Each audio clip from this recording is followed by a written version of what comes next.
Assalamualaikum warahmatullahi wabarakatuh. Salam Pramuka. Salam. Perkenalkan, nama saya Muhammad Faiz dan di sini Kak Kitri Sulastri.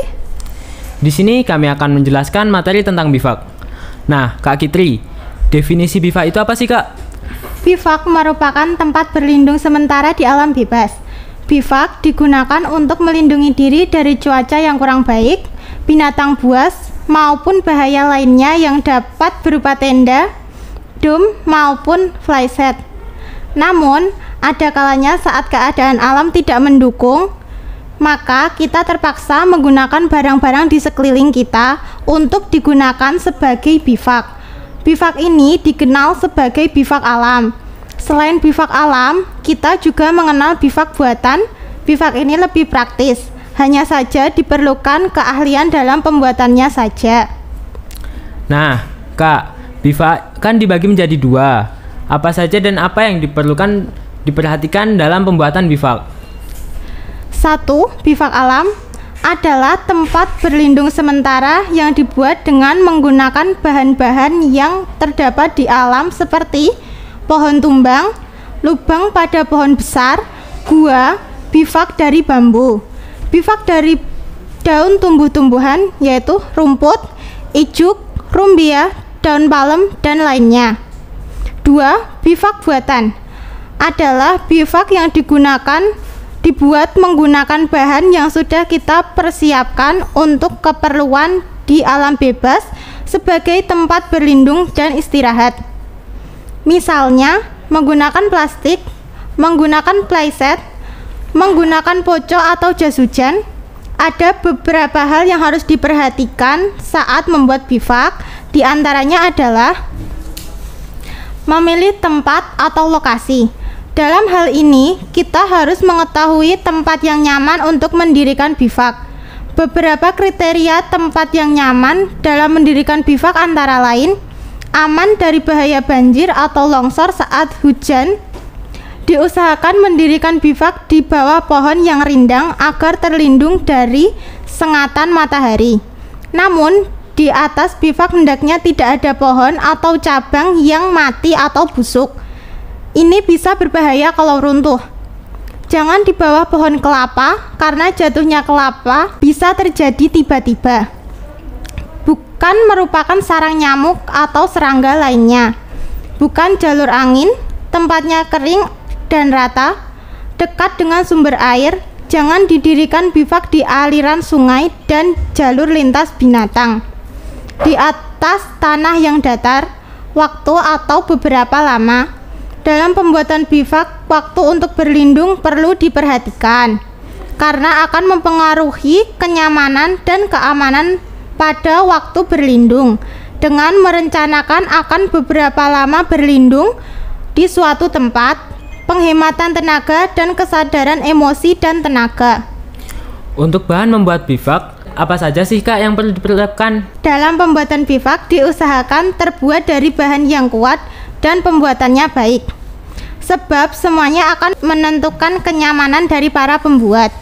Biasanya jika bivak buatan, bahan yang digunakan adalah dom, sedangkan untuk bivak alami biasanya adalah ranting-ranting kering dan dedaunan di sekitar yang dapat dimanfaatkan namun tidak merusak daerah tersebut. Bivak untuk sendiri atau kelompok. Tempat berlindung dibuat sesuai dengan kebutuhan, tidak terlalu luas dan tidak terlalu sempit sehingga kehangatan tempat berlindung tetap terjaga. Hal ini dapat memanajemen barang yang dibawa sehingga bisa menghemat tenaga dan kondisi emosional. Untuk penyesuaiannya dengan masing-masing subjek adalah atau individu. Berikut merupakan jenis bentuk dari alam yang dapat digunakan sebagai bivak atau tempat berlindung, antara lain gua. Apabila memilih gua, kita bisa memastikan tempat ini bukan persembunyian satwa. Gua yang akan dijadikan bivak juga tidak boleh mengandung racun. Cara klasik untuk mengetahui ada tidaknya racun adalah dengan memakai obor. Kalau obor tetap menyala dalam gua tersebut, artinya tidak ada racun atau gas berbahaya di sekitarnya. Lubang dalam gua.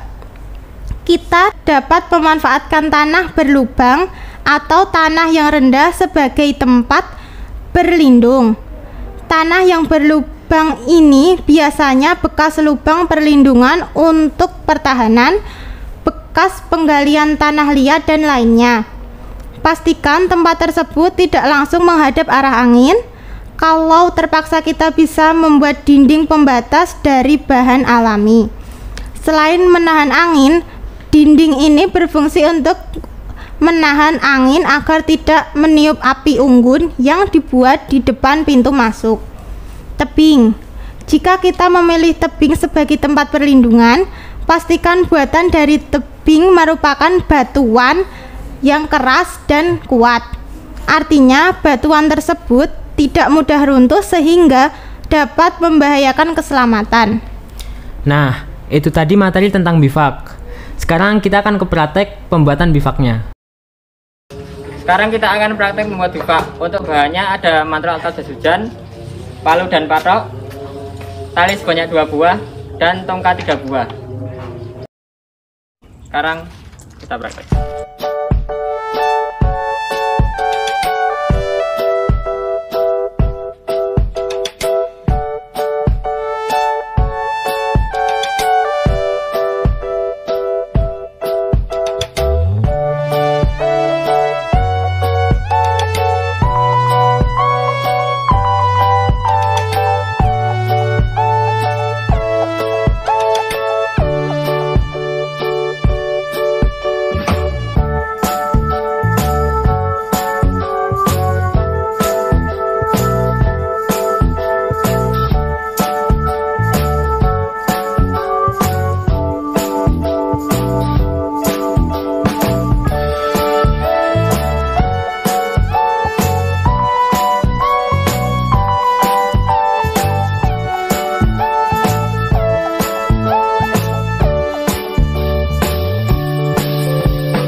Sekian materi bivak dari kami, semoga bermanfaat. Akhirul salam, wassalamualaikum warahmatullahi wabarakatuh. Salam Pramuka. Salam. Nah, itu tadi teman-teman video praktek pembuatan bivak pada pertemuan kali hari ini. Sampai jumpa di materi selanjutnya. Salam Pramuka. Salam.